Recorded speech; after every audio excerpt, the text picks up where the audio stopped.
Votre grand journal du soir sur Europe 1 avec Mathieu Béliard. Bonsoir Sonia Mabrouk. Bonsoir Mathieu, bonsoir à tous. Votre invité, c'est Marc Fesneau, ministre en charge des relations avec le Parlement, les élus qui sont appelés à participer à la méthode et à la concertation lancée par Emmanuel Macron. Bonsoir Marc Fesneau. Bonsoir. Une partie des Français, et notamment nos auditeurs, ce soir vous disent stop. Il y a urgence sociale et ras-le-bol fiscal. Le chef de l'État répond changement de méthode et concertation sur 3 mois. 3 mois, n'est-ce pas l'éternité quand on n'arrive pas à boucler ces fins de mois? Non, il y a 2 choses dans les annonces du président de la République. Enfin, il y a 3 choses. Il y a la perspective pluriannuelle de l'énergie. Il faut quand même se la donner parce que c'est quand même des changements importants qu'il faut faire d'un point de vue des outils industriels. Je pense à la transformation vers l'éolien, vers le solaire. Et la transformation du parc nucléaire avec un objectif crédible. Et il faut quand même rappeler que c'était important d'avoir un objectif crédible. On avait dit 2025 à 50%. On voit bien que c'était pas tenable. Ceux qui l'avaient promis d'ailleurs, là aussi avaient fait défaut. Si 3 mois c'est l'éternité, 2025 c'est alors là une autre dimension. Du temps où on faisait de l'aménagement du territoire, où du temps on avait des politiques industrielles lourdes, vous ne croyez pas que Airbus, vous ne croyez pas que la stratégie nucléaire, vous ne croyez pas que la puissance française s'est construite en 3 mois. Alors ça, c'est le premier point. Le deuxième point, c'est que le président de la République a bien indiqué qu'à la fois, il fallait être attentif à ce qui était exprimé de la colère des Français, qui est une colère réelle, qui est un trop-plein d'un certain nombre de choses qui sédimentent depuis des années, mais nous sommes au gouvernement et nous sommes là pour répondre aux questions, aux interrogations et à la colère des Français. Et il a dit, sur l'affaire de la taxe carburant, qu'on activerait le mécanisme, pour faire les choses simples, à partir du moment où les prix du pétrole seraient raisonnables et que dès lors que la flambée du pétrole serait au rendez-vous, à ce moment-là, le mécanisme serait... On peut noter que c'est une proposition qui vient de votre camp, puisque vous êtes l'ancien patron du groupe Modem à l'Assemblée. C'était une proposition de François Bayrou. C'est un élément qu'avait exprimé François Bayrou, qui avait été exprimé aussi par un certain nombre de députés du groupe En Marche.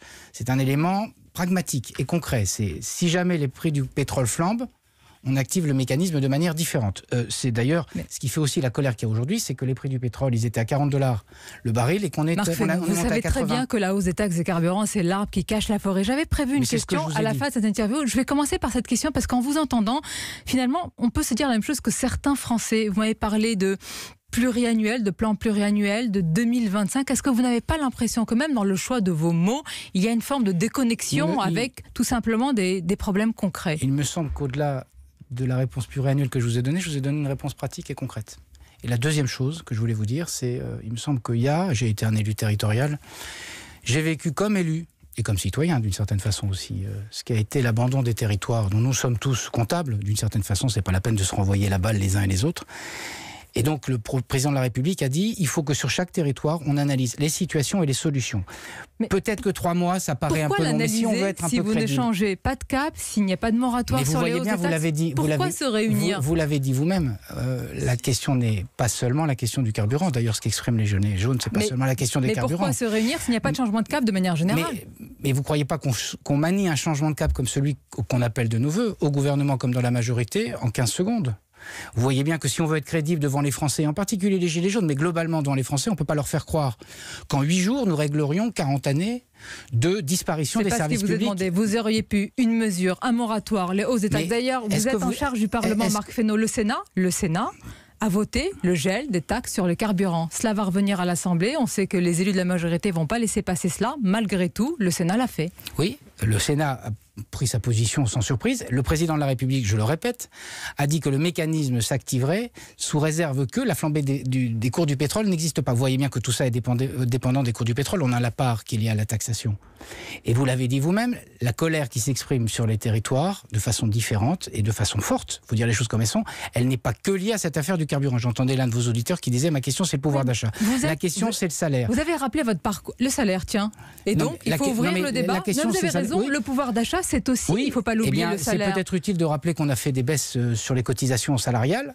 Oui, mais c'est quand même 3 milliards d'euros. On parle là d'inégalités salariales qui sont extrêmement fortes. C'est ça ce qui vous est demandé. L'objectif, le président de la République l'a rappelé, le Premier ministre l'a rappelé, Bruno Le Maire l'a encore rappelé cet après-midi, c'est il y a 2 choses. Un, qu'on puisse remettre un certain nombre de gens en situation d'emploi, parce que ça, c'est une grande précarité dans laquelle on met les gens. Et ceux qui vous parlent, ce sont les travailleurs pauvres, ceux qui n'arrivent pas à vivre dignement avec le salaire de leur travail. Vous avez raison de me le redire, mais ne croyez pas que nous soyons insensibles et sourds à cette réalité-là. Vous avez suffisamment dit que vous avez entendu. La question, c'est comment vous y répondez. Et je vous pose une question simple. Vous êtes un élu de terrain. Vous avez d'ailleurs votre propre sensibilité, même si vous êtes dans ce gouvernement, en tant qu'ancien patron du groupe Modem à l'Assemblée. Quand vous voyez quand même, Marc Fesneau, que la colère ne retombe pas, que la contestation devient éruptive, c'est bien que quelque chose est brisé. cassé avec vous. Oui, c'est pas avec nous. Je crois que quand ceux qui ont écouté les Gilets jaunes, dire que depuis 40 ans, non, ça ne me rassure pas parce que je préférerais que d'autres aient résolu les problèmes avant nous. Simplement, nous sommes là en situation de gouverner, nous sommes là pour essayer d'y répondre de façon concrète. Et avec la solidité et aussi la lucidité qu'il faut et le concret. Il faut prendre les Gilets jaunes et ceux qui expriment des choses sans avoir porté des Gilets jaunes avec sérieux. Et donc on voit bien qu'il y a un certain nombre de questions qui ne seront pas résolues immédiatement. Simplement, il faut regarder au plus près des territoires la façon dont les choses dysfonctionnent, la façon dont les mécanismes de mobilité ne se mettent pas à l'œuvre. Avec les élus, oui, les maires, et j'allais vous dire, heureusement, maintenant le lien est, ça y est, renoué avec ces élus qui, pour certains, se sont sentis complètement abandonnés au début du quinquennat. En tout cas, la volonté qu'a exprimé le gouvernement à plusieurs reprises, c'était de travailler avec les élus. Je ne crois pas qu'on fasse des mutations de cette nature-là. Et par ailleurs, qu'on ne sorte pas un certain nombre de territoires de leur désenclavement si on ne le fait pas avec les élus, mais pas qu'avec les élus, avec les associations, avec les représentants syndicaux, avec les organisations professionnelles. C'est avec eux qu'il faut qu'on trouve des solutions concrètes. Quand vous êtes face à des problèmes de désertification médicale, c'est pas une question que d'élus et d'État, c'est aussi avec les professionnels médicaux. Est-ce que vous avez une stratégie de long terme? Si le mouvement dure et perdure, si de samedi... C'est une stratégie de long terme. Attendez, une stratégie de long terme par rapport à ce qui peut se passer de samedi en samedi. Si les mêmes images reviennent en boucle, qu'est-ce que vous allez dire? Qu'est-ce que vous allez dire demain, après-demain? Attendez 3 mois? Mais non, mais la stratégie de long terme et la stratégie de court terme, c'est de se mettre en situation de répondre concrètement.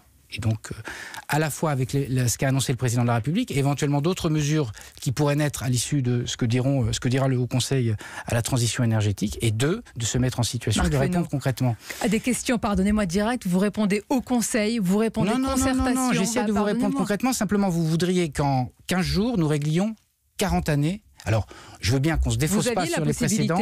Il y a eu mais non, parce que ce que vous avez dit, oui, mais ce que vous avez exprimé fort justement, et vous l'avez égrené tout au long des questions que vous nous avez posées, c'est des questions sur le pouvoir d'achat, les services publics, les questions de mobilité. Vous voyez bien que toutes ces questions-là, mises bout à bout, c'est pas en 15 jours. Si on dit ça, on ment aux Français comme on l'a fait depuis des années. Et il ne s'agit pas pour nous, étant en situation de responsabilité désormais, de mentir aux Français, à la fois sur la nécessité d'aller à la transition énergétique et de mentir aux Français en leur disant, vous savez, tous ces problèmes-là, il suffirait qu'on arrive et qu'en 15 jours, on puisse y répondre. Simplement, il faut être en situation de regarder concrètement les problèmes. Ce qui agace et ce qui met en colère les gens, c'est le sentiment qu'on leur dit, voilà les mesures qu'on prend, et qui ont le sentiment que concrètement ça ne se passe pas sur leur territoire. Pour conclure, une petite musique est en train de monter via les Gilets jaunes qui veulent supprimer le Sénat, peut-être même faire disparaître l'Assemblée nationale qui serait trop coûteuse, se représenter eux-mêmes directement sans intermédiaire. Vous êtes en charge des relations avec le Parlement, comment vous réagissez à tout cela ?